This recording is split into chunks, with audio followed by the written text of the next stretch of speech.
What's up guys, you're welcome to another video.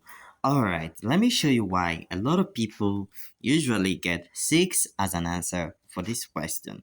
Let's say this, cancel this, and we're left with 6 divided by 1. Okay, and 6 divided by 1, that gives us 6. Very simple, right? So, but however, this answer is wrong because we have not followed the order of operation called PEMDAS. Okay, so PEMDAS is our guide.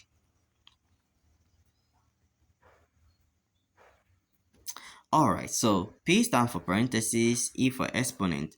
Multiplication and division have equal priority, as well as addition and subtraction, they have equal priority. So in this question, whenever you are working with the order of operation, you must work from left to right. Alright, so let us solve correctly using the order of operation. Alright.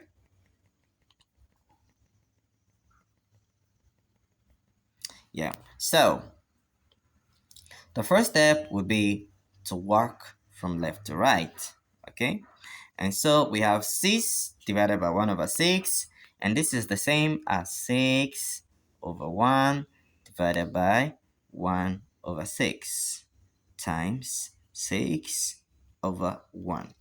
Okay, let me get another pen.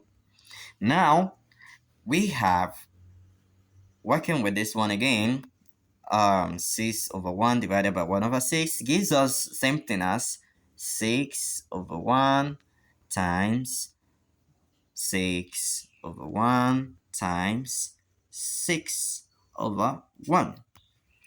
And 6 times 6 times 6.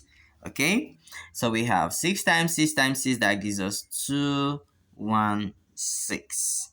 And this is our final answer. Please guys, I'm just starting my journey on YouTube. Please take me to 1000 subscribers. See you in the next math video. If you enjoy fun math quiz or you want to refresh your memory, please subscribe to my channel. Thank you. I love you. See you in the next video. Bye.